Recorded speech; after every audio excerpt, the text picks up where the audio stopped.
नमस्कार, आप सभी का स्वागत है। मैं विशाल कुमार आपके साथ। आप देख रहे हैं web news India. Uttar Pradesh में चुनाव के मतदान चालू हो चुके हैं, जो कि 10 फरवरी से स्टार्ट हुए थे और 10 मार्च तक उनके परिणाम भी आ जाएंगे। आपको बता दें कि हम अभी मौजूद है खोड़ा कॉलोनी गाज़ियाबाद में, जो कि नोएडा और दिल्ली के बॉर्डर पड़ता है। आपको ये भी बता दें कि हम जिनके साथ मौजूद है वो NH-24 के ऊपर ट्रैफिक कंट्रोल करती हैं। आइए उनसे बात करते हैं कि उन्होंने किसको वोट दिया और आने वाली सरकार क्या उनकी उम्मीदों पे खड़ा उतरेगी कि नहीं। आइए।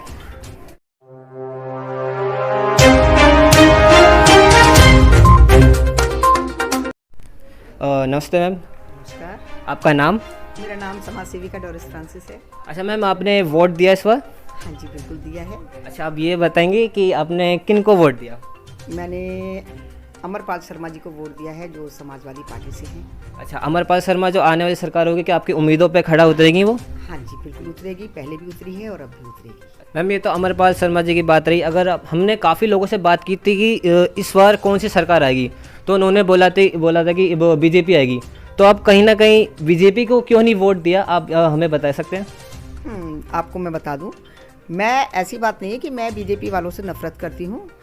आज बहुत से ऐसे लोग हैं जो अच्छे इज्जत अफजाई के काबिल हैं, वो हमारे मन में हैं। सबसे पहले तो अटल बिहारी वाजपेयी जी रहे, उन्होंने भी देश चलाया।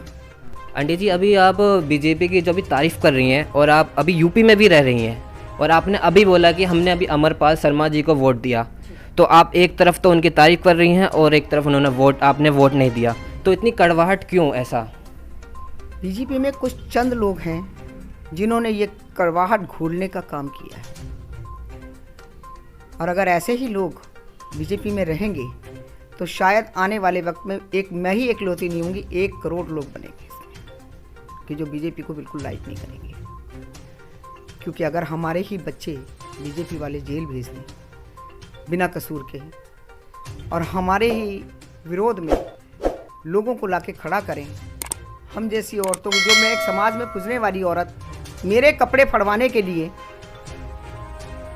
जितने भी कर्मचारी थे नगर पालिका के, ला के थाने के अंदर मेरे कपड़े फड़वाने की कोशिश करी, तो क्या मैं ऐसे लोगों को वोट करूंगी?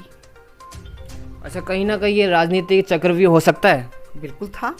आप उनमें से किसी का नाम बताना चाहोगे जो राजनीतिक चक्रव्यूह में खेला गया सारा? बिल्कुल, इसमें विधायक सुनील शर्मा थे, और यहीं के थे, मुझे नाम लेने की, खोड़ा कॉलोनी गाज़ियाबाद के, जिनके घर के अंदर 3 घंटे मीटिंग हुई। वो खुद समझ जाएंगे अगर ये वीडियो देखेंगे तो। पर मैं फिर भी उन्हें मैंने कुछ नहीं कहा, क्योंकि उनके परिवार से भी कहीं मेरा कुछ अच्छा कनेक्शन रहा है और रहेगा भी। अच्छा आंटी जी, हमें बताइए कि उस टाइम पे ऐसा क्या हुआ था कि वो जेल जाने के टाइम ऐसी नौबत आ गई थी उस टाइम पे? हाँ, एज हस्बैंड पानी लेके आए थे, तो हिमांशु नागर और उसके आपस में ठेकेदार को लेके झगड़ा हो रहा था। तो एकदम जाते जाते चलते चलते इनको ऐसे करके उसने धक्का दिया चलने के लिए। जब ये गिर पड़े तो इन्होंने कहा, भैया अभी मैं नाले में गिर जाता, तूने मुझे धक्का दे दिया यार। तो कहने लगा, अभी तो धक्का दिया नहीं है, अब दे दूंगा तो नीचे जाएगा। तो इन्होंने, क्यों धक्का देगा बताऊं? इतने पे इनको दोबारा धक्का दे के इन्होंने उठने की कोशिश की, तो उसने लाते मारे। भाई मेरे पति का क्या कसूर था उस टाइम पे कि जो मेरे पति को मारा गया और फिर हमारे खिलाफ कार्रवाई की गई? आप अगर विधायक हैं, अच्छे ओहदे पे हैं, अगर आपके कानों में कोई बात आई है तो आप उसका आके फैसला करेंगे कि ना कि फ़ोन पे धमकी देंगे पुलिस वालों को। ये कहाँ का तरीका हुआ? तो वो मुझे भी कहने लगा अभी बुढ़ा पिटा, अब तू पिटेगी। ऐसे करके उसके लवज से तो कुछ लोग इतने चाहने वाले हैं, उन्होंने जो था उसको ठेकेदार को पकड़ लिया। तो उसने मेरे हाथ यहाँ मारा, जेई ने, कह रहा पीछे हट के मुझसे बात कर, नहीं अभी सारे जमादार बुला के तेरे कपड़े फटवा दूंगा। तो इतने पे कौन हस्बैंड सुन लेगा? कोई नहीं। जब मेरी छाती पे उसने हाथ मारा तो नहीं सुना, मेरे हस्बैंड ने उसको एक थप्पड़ मार दिया। ये बात फैक्ट है कि थप्पड़ मारा, मगर 3 घंटे खोड़ा में बैठा के ऑफिस के अंदर, और कहा गया कि तू राजीनामा नहीं करेगा, इसे जेल भिजवाएंगे, इसके हस्बैंड को जेल भिजवाएंगे, इसको जगाएं, क्योंकि ये झुकेगी हमारे आगे आके। मेरे साथ ऐसा करवाया। और उसके बाद सुनील शर्मा ने, क्या उसमें राजनाथ नहीं कर सकते थे? कर सकते थे, मगर नहीं हस्तक्षेप किया उन्होंने। बीके सिंह जी नहीं कर सकते थे, पर उन्होंने नहीं किया। मैं इज्जत करती हूँ उनकी।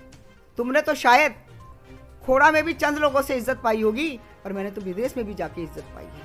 लंदन ऐसी सम्मानित होकर नहीं आई हूँ मैं, कुछ तो था मेरे में। आंटी जी कहते हैं ना कि देर है पर अंधेर नहीं। आज नहीं तो कल सच का सामने आ ही जाता है। जैसे कि आपने सुना कि खोड़ा कॉलोनी गाज़ियाबाद में रहने वाली डोरेन फ्रांसिस, जो कि NH-24 के ऊपर जो ट्रैफिक कंट्रोल करती हैं डोरेन फ्रांसिस, उनके साथ बीते समय के साथ ऐसी बातें आपने सुनी। तो ऐसे तमाम केसेस हम आपके सामने लाते रहेंगे और सच का साथ देते रहेंगे। धन्यवाद।